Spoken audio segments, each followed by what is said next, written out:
Hello friends, welcome to my channel. Sisters எல்லோரும் எப்படி இருக்கீங்க? நல்லா இருப்பீங்கன்னு நினைக்கிறேன். எல்லோரும் நல்லபடியாக இருங்க. இந்த வீடியோ சித்ரா பௌர்ணமி அன்னைக்கு எடுத்தது. அன்றைக்கி சாயங்காலம் வெக்காளியம்மன் கோயிலுக்கு போயிருந்தேன். அன்றைக்கி பார்த்தீங்கன்னா நான் உள்ளே நுழையவும் எதிர்த்தாப்பில் வந்து தங்கத்தேர் எடுத்துகிட்டு வந்துட்டு இருந்தாங்க. சரி டக்குன்னு ஒரு வீடியோ, ஏன்னா வேறு எங்கேயும் எடுக்க முடியாது, எடுக்கவும் கூடாது. இருந்தாலும் இந்த தங்கத்தேரை உங்கள்கிட்ட காட்டணுன்னு ஒரு சின்ன கிளிப்பிங்ஸ் எடுத்தேன். ஃப்ரெண்ட்ஸ், வீடியோ போட்டு ரொம்ப நாள் ஆயிடுச்சு இல்லைங்களா?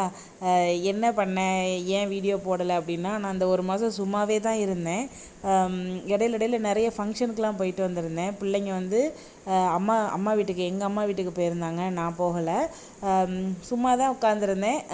டிவியில் வந்து எனி டைம் உட்காந்துட்டே இருந்தேன். ஆனால் டிவியில் ஒரு படம் ஓடும், என் மூளையில் ஒரு படம் ஓடும், இதயத்தில் ஒரு படம் ஓடும். நான் எங்கே இருக்கேன்னு எனக்கே தெரியும். 2 வாரம் நான் ரொம்ப ஃப்ரீயாக தான் இருந்தேன். ரொம்ப குட்டி குட்டியாக சமையல் சமைச்சிட்டு நானும் இவரும் தான் இருந்தோம். அந்த சமையலெல்லாம் வந்து வீடியோ எடுத்து போடலான்னு நினச்சேன். ஆனால் என்னன்னு தெரியல. நீங்கள் யாராவது இந்த மாதிரி உணர்ந்திருக்கீங்களா? யாருமே இருக்கக்கூடாது, பேசாமல் சும்மாவே உட்காந்துருக்கணும், எதை பற்றியும் ஃபீல் பண்ணக்கூடாது. அது நம்ம கையில் கிடையாது. இருந்தாலுமே சும்மா நம்ம உடலுக்கு வந்து ரெஸ்ட்டு கொடுக்கணும் அப்படின்னு சொல்லிட்டு எனக்கு ரொம்ப ஆசை. அந்த ஆசை நல்லா நிறைவேறுச்சு. ஏன் அப்படின்னா, எவ்வளோதான்ப்பா ஓடுறது, ஓடிக்கிட்டே தான் இருக்கும். ஆனாலும் பொம்பளைங்க என்ன செய்கிறோம் அப்படின்னு சொல்லி தான் எல்லாருமே கேட்குறாங்க. இருந்தாலும் நமக்கு நாமே ரெஸ்ட்டு கொடுத்துக்கலாம். டைம் கிடைக்கிறப்ப நம்மளை நாமே பாராட்டிக்கலாம், நம்மளை நாமே பார்த்துக்கலாம். அது ரொம்ப முக்கியமான ஒரு விஷயம். ஒரு 10-15 நாள் அந்த மாதிரி நார்மலாக போயிட்டு இருந்தது. அதுக்கப்புறம் ரிசல்ட் வர ஆரம்பிச்சிருச்சு இல்லைங்களா? எங்கே நம்ம நிம்மதியாக இருக்கிறது. இருந்தாலும் நான் 10வது அளவுக்கு ரொம்ப இந்த தடவை டென்ஷன் எடுத்துக்கல. 11th தானே அப்படின்னு சொல்லிட்டு ரொம்ப ப்ரெஷரும் கொடுக்கல. இன்னொரு பெரிய விஷயம் என்ன அப்படின்னா, ஃபிசிக்ஸ் கெமிஸ்ட்ரிலாம் என்னால் ரீட் பண்ணக்கூட முடியல. நான் காமர்ஸ் ஸ்டூடெண்ட்டு. அதனால் அவன் போக்கிலேயே அவனை நான் விட்டுட்டேன். என்ன தாண்டா நீ பண்ணுறேன் அப்படிங்கிறது எனக்கு காட்டு அப்படின்னு சொல்லி நான் உண்மையிலேயே நான் ஃப்ரீயாக இருந்தேன். ஒரு நாள் கூட நான் அவன் கூட உட்காரவே கிடையாது படிக்கிறதுக்கு.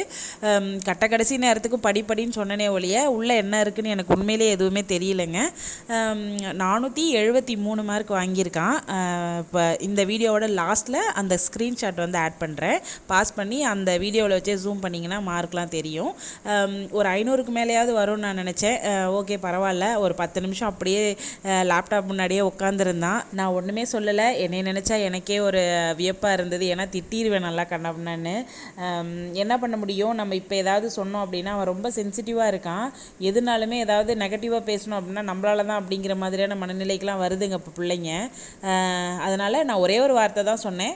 இப்படி நீ உட்காந்துருக்க 10 நிமிஷமா என்ன நினச்சி உட்காந்துருக்கன்னு எனக்கு தெரியல. இதை நீ அடுத்த வருஷத்துக்கு நீ யோசிச்சு பார்த்துக்கோ தம்பி. எந்த சீட்டுமே கிடைக்காது, காசு கொடுத்து தான் வாங்கணும் நீ நினைக்கிற இந்த பிஇ கோர்ஸை. அதனால் நீயே பார்த்துக்கோ, நம்மளால் எவ்வளோ பணம் செலவு பண்ண முடியும். அடுத்து இவன் வந்து 3rd இயர் போகிறப்ப மிதுன் வந்து காலேஜுக்கு உள்ளே ஏற ஆரம்பிச்சிருவான். யாருக்குன்னு பணம் கட்டுவாரப்பா. அதனால் கொஞ்சம் வந்து பொறுப்பை உணர்ந்துபடி அப்படின்றத மட்டும் சொன்னேன்.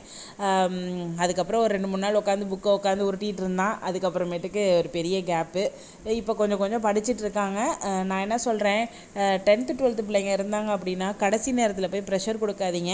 இப்போ ஜூன் 1லேருந்து ஆரம்பிக்கிறாங்க அப்படின்னா ஆரம்பத்துலேருந்தே அவங்கள பிடிச்சிருங்க. நிறைய மார்க் வரணும், ரொம்ப வந்து ப்ரெஷர் எடுத்துக்காமல் மார்க் கிடைக்கணும் அப்படின்னா நாம் வந்து கண்டிப்பாக அவங்க கூட உட்காந்து தான் ஆகணும். ஒரு விஷயங்களையுமே நீங்கள் வந்து விடாமல் வாட்ச் பண்ணிகிட்டே இருங்க. நான் 10வதுல ராஜாவுக்கு பண்ண தவறை வந்து பண்ணிடாதீங்க. ஏன்னா டியூஷனுக்கு போனால், மேக்ஸுக்கு டியூஷன் போனால் மேக்ஸில் நல்ல மார்க் வந்துச்சு.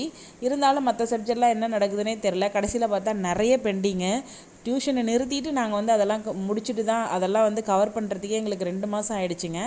அப்புறம் தான் 405 மார்க் எடுத்தேன். அதுவே எனக்கு ரொம்ப பெருசாக தோணுச்சு. டே 1லேருந்தே நீங்கள் பிடிச்சிருங்க, ரொம்ப ஈஸியாக இருக்கும். எது தெரியுது தெரியல அப்படின்னு சொல்லிட்டு உங்களுக்கே தெரிஞ்சிடும். ஒரு நோட்டு போட்டு நீங்கள் கூட அந்த பெரிய பெரிய கொஸ்டின்ஸ்லாம் நிறைய ஹோம்ஒர்க் பண்ண வேண்டி இருக்குது. பேரண்ட்ஸ் வேறு வழி கிடையாது. பெரிய கொஸ்டின்ஸ்லாம் ரொம்ப செலக்டிவாக தான் இருக்குது புக் பேக்கில். ஸ்டேட் போர்டுக்கு மொத்தமே வச்சிங்கன்னா ஒரு 20 பெரிய கொஸ்டின் வரும். அதிலேருந்து மோஸ்ட் ரிப்பீட்டட் கொஸ்டின் என்ன வந்திருக்கு அப்படின்னு சொல்லிட்டு நெட்டில் நீங்கள் தேடி பாருங்கள். சும்மா இருக்கிறப்ப நம்ம இனிமேல் டிவியெல்லாம் கொஞ்சம் பேரண்ட்ஸும் மறந்துட்டு நாம் பிள்ளைங்களுக்காக கொஞ்சம் உழைச்சா நல்ல மார்க்கு. என் பிள்ளைங்க மாதிரி இருக்கிற பிள்ளைங்களுக்கு சொல்கிறேன். சில பிள்ளைங்கள்லாம் சொல்லவே தேவையில்லப்பா, அதுங்க பாட்டில் பொட்டாட்டம் எடுத்து படிக்குதுங்க, நல்ல மார்க் வருதுங்க. இத்தனைக்கும் அவங்க பேரண்ட்ஸ் வந்து படிக்காதவங்களாக இருப்பாங்க. நான் நிறைய சொல்லுவேன். எங்கள் ஊரில் எங்கள் அம்மா வீட்டுக்கு எய்த்த வீட்டில் ஜோதின்னு ஒரு பாப்பா, அவங்க அம்மா அப்பாவுக்கு என்னென்னா சுத்தமாக எழுத படிக்க கூட தெரியாதுங்க. அந்த பிள்ளை அவ்வளோ சூப்பராக படித்தா. பிஇ வந்து படிச்சுட்டு நல்லா இப்போ வேலையில் இருக்கா. நல்ல கணவன், நல்ல ஒரு ஆண் குழந்தை ஒன்று இருந்தது. அதுக்கப்புறம் நானுமே அம்மா வீட்டுக்கு அதிகம் போகாதனால அதிகமாக டச் இல்லை. நல்லா இருக்குது, படிக்கிற பிள்ளைங்க வாழ்க்கை நல்லா இருக்குது. அதை தான் நான் சொல்ல வரேன். பேரண்ட்ஸும் கொஞ்சம் நம்ம படிச்சிருக்கோம், நமக்கும் சில விஷயங்கள் தெரியுதுங்கிற பட்சத்தில் ஏதாவது செஞ்சு அந்த பிள்ளைங்களை வந்து தொல்லைப்படுத்தாமல், ரொம்ப போட்டு அட்வைஸ் பண்ணாமல், வாழைப்பழத்தில் ஊசி ஏற்றுற மாதிரி சம்பவங்கள்லாம் செஞ்சு நல்ல மார்க் வாங்க வைக்க பாருங்கள். அதுக்கு முதல்ல நம்ம குழந்தை எந்த மாதிரியான கேரக்டர்னு நமக்கு புரிஞ்சுக்கணும்.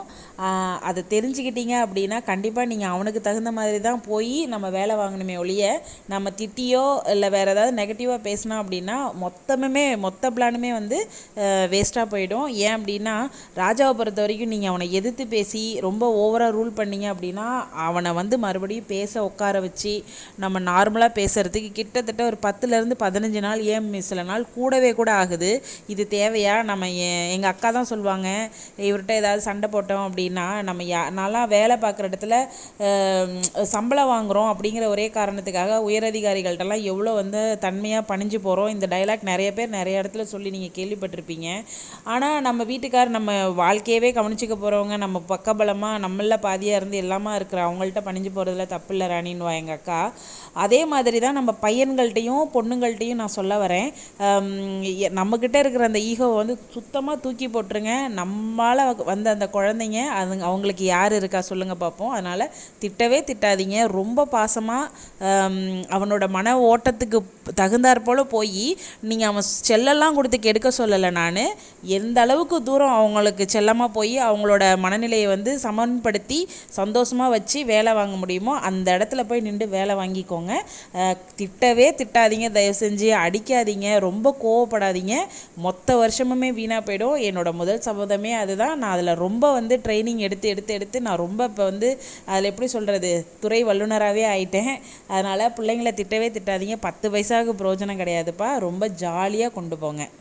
அது மாதிரி மிகப்பெரிய இன்னொரு அட்வைஸ் பேரண்ட்ஸுக்கு என்னென்னா, உங்கள் பிள்ளைங்க நல்லா படித்தாலும் கம்மியாக படிக்கிற பிள்ளைங்க அடுத்த இடத்த நோக்கி முன்னேறி போய்கிட்டு இருந்தாலுமே யாருக்கிட்டையுமே ஷேர் பண்ணாதீங்க.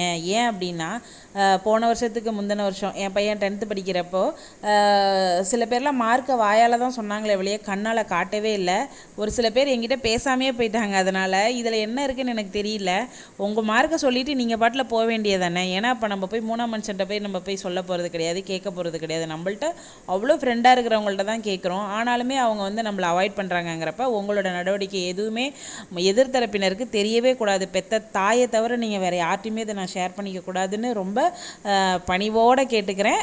எந்த விஷயமா இருந்தாலும் சாமிக்கிட்ட போய் முறையிடுங்க. நீங்கள் யோசிச்சு பாருங்கள், அவங்கள தவிர வேறு யாரும் நம்மளை பிரச்சனையில் இருந்தெல்லாம் வெளியில் கொண்டு வருவா சொல்லுங்கள்.